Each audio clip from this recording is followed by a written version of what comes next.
بونژور، خیلی خوش اومدین به ویدیوی دیگه. اینجا کیمو پیستریه و این دومین قسمت از مستر کلاس تخمیره.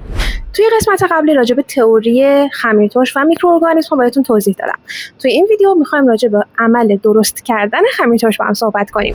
یه نکته که احتمالاً براتون خیلی جالبه اینه که من برای درست کردن نونام از خمیرترش استفاده نمی‌کنم. در واقع نون خمیرترشه ولی خمیرترش نیست. از ییست واتر استفاده می‌کنیم. ییست واتر چیه؟ ترکیبی از میوه‌ها، شکر و آب. توی ویدیوی قبلی بهتون گفتم که سری میکروارگانیسم‌هایی به طور طبیعی توی آرد، سبزیجات و میوه‌ها وجود داره. حالا ما به جای اینکه بیایم اون میکروارگانیسم‌هایی که توی آرد وجود داره رو تغذیه کنیم، میکروارگانیسم‌هایی که توی میوه‌ها وجود دارن رو تغذیه می‌کنیم. من 2 تا خمیرترش درست کردم. یکیش رو با ییست واتر شروع کردم. در واقع اینجوری بود که مثلا 10 گرم ییست واتر رو با 10 گرم آرد ترکیب کردم و اینو مثل خمیرترش معمولی تغذیهش کردم. خمیرترش دیگم رو مثل خمیرترش‌های عادی با آرد و آب درست کردم و اینو تغذیه می‌کردم. این عکسایی که اینجا براتون میارم اینا نونایین که من توی 1 سال اول یادگیری خمیرترشم درست کردم. همونطور که می‌بینید خیلی بدن. دلیلش چی؟ بهتون بگم. اول که من شروع کردم به درست کردن نون خمیرترش‌های خیلی ضعیفی داشتم و نمیدونستم کی باید ازشون استفاده کنم. برای همین اومدم تغذیه‌شون رو عوض کردم که خب خیلی حرکت اشتباهی همون اول که جواب نداد بری تغذیه‌ش رو عوض کنی، ولی خب این کاری که من انجام دادم. بعد از یه مدت که همینجوری تغذیه‌شون رو عوض می‌کردم، هی باشون ور می‌رفتم، هی ساعت تغذیه‌شون رو عوض می‌کردم، نوع تغذیه‌شون رو عوض می‌کردم، ییست واتر بیشتر بهشون اضافه می‌کردم. خلاصه هر کاری بگید من با این هر بلایی بگید من سر اینا آوردم و نتیجه خوبی نداد همونطور که داریم می‌بینید. به غیر از این قضیه کلاً خمیرترش خیلی موجود حساسیه. خیلی ساعت مثلا میدونید ساعت متفاوتی میتونه داشته باشه، اینکه کی گشنش میشه. ببین هر روز اینجوری بهتون بگم، هر روز یه ادا برام در می آورد. یعنی هر دفعه که باش کار میکردم یه رفتار متفاوتی نشون میداد، یه اسیدیته متفاوتی داشت که بخشش تقصیر منه ها، ولی خب به طور کلی کلا نگهداری خمیرترش خیلی کار نمیخواستم این کارو به عنوان یک حرفه انجام بدم و اینجوری بود که فقط میخواستم نون مصرفی خودم رو خودم درست کنم و نون خمیرترش باشه. بعد از این 1 سال که گذشت من کلافه شده بودم. اینجوری بودم خب چرا جواب نمیده، چرا هر کاری میکنم نمیشه. یک روز اومدم ییست واتری که داشت، کل این مدت هم ییست واتر داشتم و یک روز اومدم این ییست واتری که دارم رو به آب سیب اضافه کردم و آب سیب رو گازدار کردم و به عنوان آب رسیپی از این آب سیب تخمیر شده استفاده کردم و این نتیجهش بود که اون موقع از بین همه این نونایی که درست کرده بودم این نتیجه خیلی بهتری داشت. من گفتم خب چی میشه اگر با آب میوه‌های مختلفی این کارو بکنم و تست کردم و همشون نتیجهشون خیلی خوب شد. بعد اینجوری شدم که خب خمیرترش 1 سال داره منو اذیت میکنه و هر روز داره یه ادا برام در میاره. چی میشه اگر کلا از ییست واتر استفاده کنم؟ خیلی منطقیه. حالا بگم ییست واتر چیه؟ میوه تکه تکه شده رو ما بیایم با آب ترکیب میکنیم. حالا میتونه میوه مثلا سیب رنده شده میتونه باشه، یا دونه های انار میتونه باشه، یا میوه های مثل توت، گیلاس، آلبالو، توت فرنگی، یا هر میوه دیگه ای میتونه باشه که اینو ما میایم خرد میکنیم یا رندش میکنیم و با آب و عسل یا شکر ترکیبش میکنیم که این قند رو بهش اضافه کنیم که بتونه اون میکروارگانیسم هاشون تغذیه کنه. من توی اون 1 سال اولی که داشتم با خمیرترش کار میکردم 2 تا ییست واتر داشتم. ییست واتر سیب تو سرخ و ییست واتر به، که از بین این 2 تا ییست واتر به خیلی بهتر عمل میکرد. من این 2 تا رو کلا مثلا چند ماه یه بار تغذیه میکردم و ببین اینجوری بهت بگم جوری اینا قویان، جوری ییست واتر میکروارگانیسم‌های قوی داره و باکتریاش انقدر خوب تغذیه میکنن و جون دارن. ببین بذار برات تعریف کنم. بعد از مثلا 1 ماه خورده‌ای ییست واتر بهو از یخچال آوردم بیرون و یه کوچولو آب و شکر بهش اضافه کردم. ببین بعد از چند ساعت درشو باز کردم و داشت فوران میکرد از داخلش، انقدر که گاز تولید کرده بود. ییست واتری که من چند ماه اصلا برام مهم نبود که مثلا تو چه وضعیتی، دماش چند درجه است، اصلا اهمیت نمیدادم بهش، ولی خیلی خوب کار میکرد. یه نکته دیگه ای هم که داشت، این ییست واتر به من یه مدت من فکر کردم که خراب شده، اینجوری بود یه کوچولو کاه روش ایجاد شده بود و فکر کردم که خراب شده و نمیدونستم اصلا کاه چیه. پرانتز باز. کاه یک نوع مخمره که نیاز به اکسیژن داره برای درست شدن و روی یه سری از محیط‌های تخمیری به وجود میاد، مثل همون چیزی که شما به عنوان کپک خیارشور میشناسینش که این شکلیه، ولی خب پرز نداره و مثل کپک نیست، یعنی خیلی با کپک متفاوته و برای سلامتی هم ضرری نداره مقدار کم استفادهش. اینویز پرانتز بسته. خلاصه من فکر کردم این خراب شده و آوردمش بیرون و کل آبش رو خالی کردم، ولی تیکه‌های به توش مونده بود. این مثلا یه روز فکر کنم بیرون مونده بود، تیکه‌های به خالی بدون آب. اینجوری خب بذار یه شانس دیگه بهش بدم.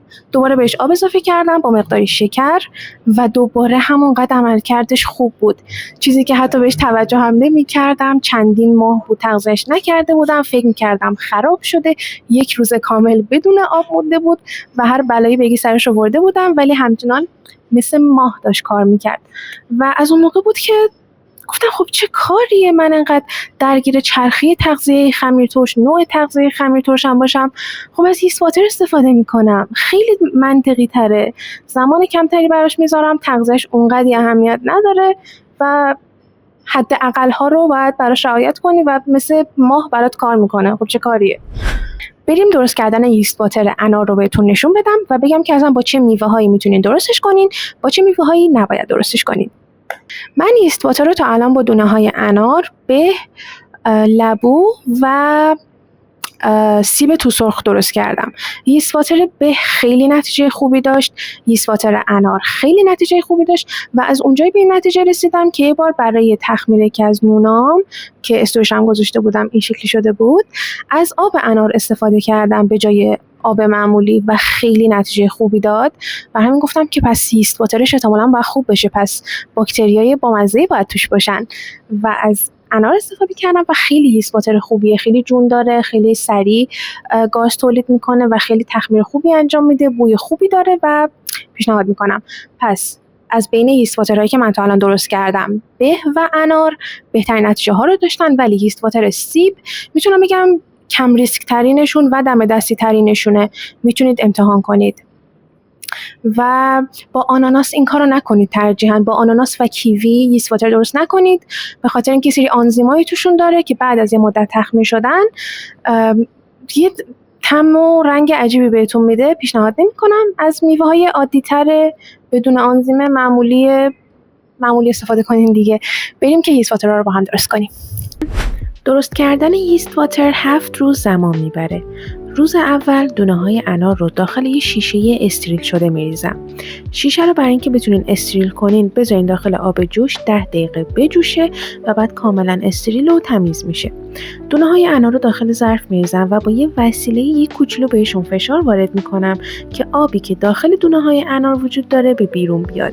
اگر از میوه‌هایی مثل بلوبری استفاده میکنید همین کار رو تکرار کنید که ما بتونیم پوسته بیرون رو بشکنیم و به مواد داخل اون میوه هم دسترسی داشته باشیم.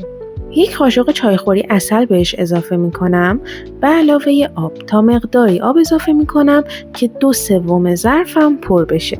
بیشتر از 2/3 نشه، ماکسیموم مقداری که میخوایم 2/3 ظرف هست، به خاطر اینکه حباب هوا روش ایجاد میشه و این حجم میگیره و از ظرف بیرون میزنه. کاملا اینا رو هم میزنم تا عسل داخل آب حل بشه. بعد از اینکه با هم مخلوط شدن میذارم توی یه جای تاریک مثل یک کابینت که نه خیلی سرد باشه نه خیلی گرم، یک روز کامل بمونه. توی روز دوم یه کوچولو از نشونه های تخمیر رو میتونیم ببینیم که حباب های هوا توش ایجاد شده. برای اینکه من تو روز اول بهش عسل اضافه کردم و ما آلردی یه مقدار خوبی از قند و مواد معدنی رو توی میوه داشتیم، توی روز دوم و سوم تغذیه‌اش نمی‌کنم و فقط همش میزنم. این تجربه‌ای که من دارم. به طور معمول آدمای دیگه وقتی میخوان ییست واتر درست کنن هر روز که دارن این رو هم میزنن که از ایجاد کپک جلوگیری بشه و این رو هم میزنن، بهش مقداری عسل یا مقداری از همون میوه‌ای که داخل ییست واتر استفاده شده اضافه میکنن که هر روز این رو تغذیه کنن. ولی من روز دوم و سوم تغذیهش نمی‌کنم.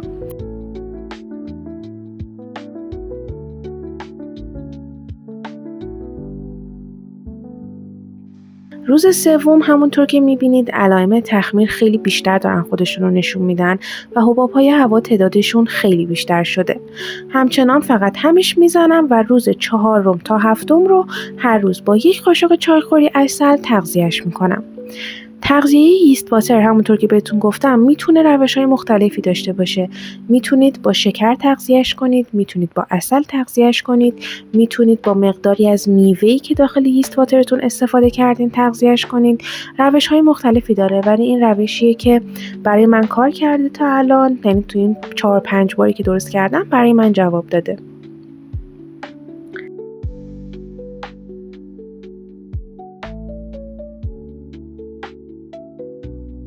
روز 4 تعداد حباب‌های هوا خیلی بیشتر شده و دیگه کم کم اون میکروارگانیسم‌ها دارن جو میگیرن.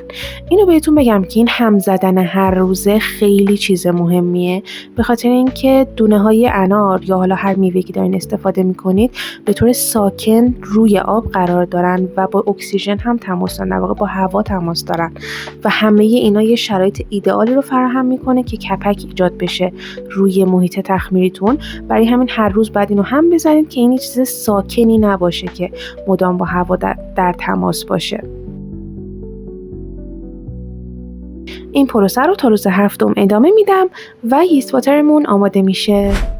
سلام، من کیمیای موقعی ادیتم و الان اومدم یه سری توضیحات رو بهتون بدم که گفتم اگه اینا رو الان بهتون نگم ادامه ویدیو ممکنه یه کوچولو براتون گیج کننده باشه.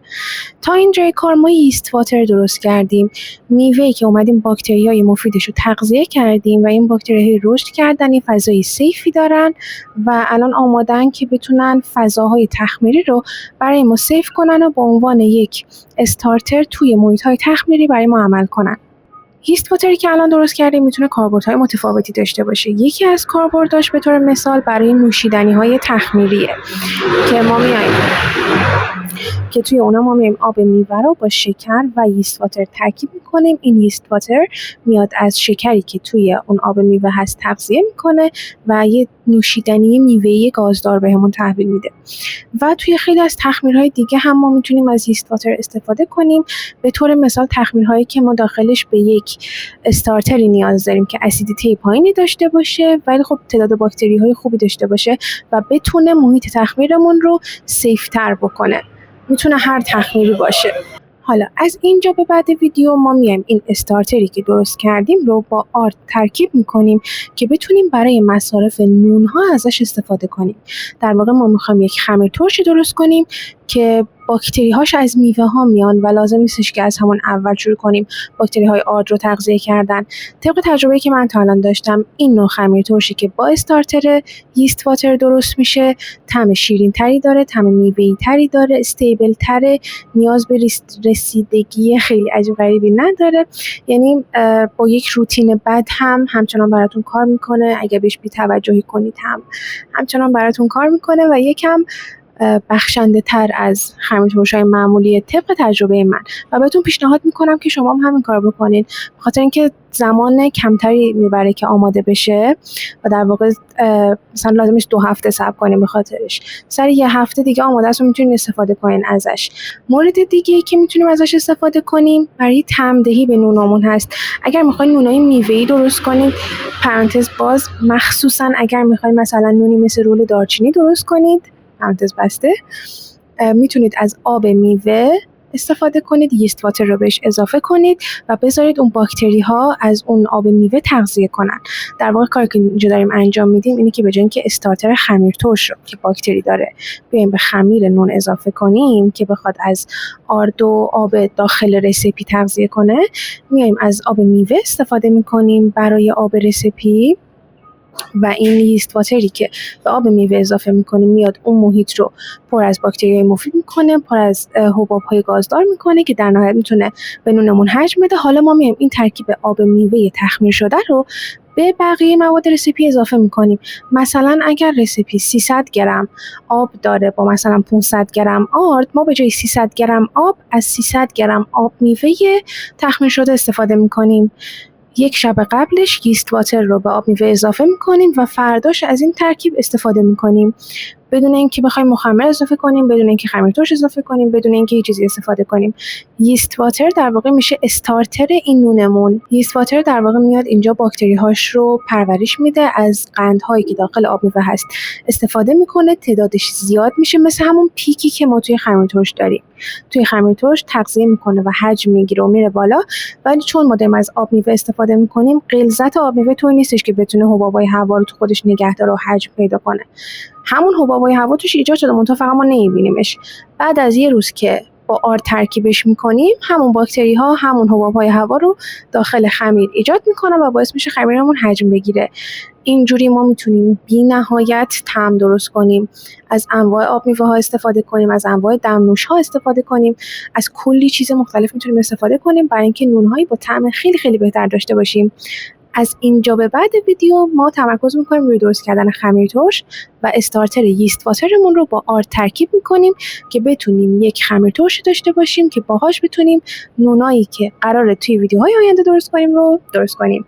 حالا شما میتونید این خمیر ترشی که درست کردیم رو نگه دارید و حالا هر وقت خواستید از یخچال بیاریم بیرون، یه 2 بار تغذیه‌اش کنید و بعد تو رسیپیاتون استفاده کنید، یا اینکه نه، به اندازه مصرف یک رسیپی این خمیر ترش رو درست کنید و 2 بار تغذیهش کنید، بعد توی رسیپیتون استفاده کنید. حالا مثلا 2 ماه و حالا این یست واتر رو توی یخچال دارید دیگه، 2 ماه دیگه دوباره میایین این یست واتر رو برمی‌دارید، با آرد ترکیبش میکنید، 2 بار تغذیهش میکنید و توی رسیپیاتون استفاده میکنید. چرا میگم 2 بار تغذیهش کنید؟ چون تازه داره آرد بهش اضافه میشه و تازه یه محیط جدید داره، یه تغذیه جدید داره، نوع جدیدی از قند رو باکتری ها دارن تغذیه میکنن. به خاطر همین اگه همون اول بخواید تو دور اول ازش استفاده کنید، پیشنهاد من نیست. پیشنهاد میکنم که 2 بار تغذیهش کنید و بعد از 2 بار یه پیک خوشگل بهتون میده که میتونید توی رسیپیاتون ازش استفاده کنید. بریم که ادامه ویدیو رو ببینیم. حالا که میخوام از یست واتری که درست کردم برای نونهام استفاده کنم، این یست واتر رو من الان توی این زمان فیلم برداری از تیکه اول ویدیو تا اینجای ویدیو 1-2 ماهی گذشته، به خاطر اینکه توی زمستون 404 ضبط شده این ویدیوها و توی این مدت توی یخچال بوده. فقط 1 روز قبل از اینکه بخوام ضبط کنم از یخچال آوردمش بیرون و همونطور که میبینید پر از حباب‌های هواست. 30 گرم یست واتر رو با 30 گرم آرد ترکیب میکنم و میذارم 24 ساعت توی کابینت بمونه، محیط تاریکی که نه خیلی سرده و نه خیلی گرم. یه ابزاری که برای درست کردن خمیر ترش خیلی کمکتون میکنه، این اسپچوله های خیلی کوچیک هستن که برای خمیر ترش خیلی مناسبن، به خاطر اینکه سایزشون کوچیکه و برای شیشه ها و جارها میتونین ازش استفاده کنید. اینا رو خیلی خوب با هم ترکیب میکنم، به این غلظت میرسه، میره 24 ساعت توی کابینت میمونه. بعد از اولین تغذیه با آرد شما میتونید بعد از اینکه به پیک رسید و سایزش 2 برابر شد و حجم گرفت، توی نونهاتون ازش استفاده کنید. و این نتیجه‌ایه که من ازش گرفتم، باهاش چاباتا درست کردم توی اولین تغذیهش. همونطور که میبینید حبابای هوایی خوبی بهم داده و قدرت خوبی داره، ولی بهتون پیشنهاد میدم که حداقل 2 بار تغذیهش کنید. چطور این کار رو انجام بدید؟ به طور مثال اینجا من 30 گرم یست واتر داشتم به علاوه 30 گرم آرد، یعنی من 60 گرم استارتر دارم. بعد از گذشت 24 ساعت به این 60 گرم استارترم میام 60 گرم آب تصفیه شده معمولی به علاوه 60 گرم آرد اضافه میکنم. اینم نتیجه تخمیرش بعد از 2 بار تغذیه، یعنی همین کار که الان بهتون گفتم رو من روش انجام دادم و در نهایت به یه همچین خروجی میرسین که میتونه به نوناتون کلی حجم و طعم خوب بده. حالا که درست کردن خمیر ترش از یست واتر رو یاد گرفتین، برین همین الان درستش کنید که برای ویدیوهای آینده که می‌خوایم با هم چند تا مدل نون مختلف درست کنیم، قراره همیشه از همین استارتر استفاده کنیم. خیلی راحت‌تره، نیاز به توجه و مراقبت کمتری داره و اگر می‌خواید خودتون برای خودتون نون درست کنین، به نظرم بهترین گزینه است، چون زمان زیادی ازتون نمیگیره و همیشه نتیجه خیلی خوب بهتون میده. اگر این ویدیو براتون مفید بود، لایک، کامنت، سابسکرایب یادتون نره. تو ویدیو بعدی میبینمتون. خدافظ.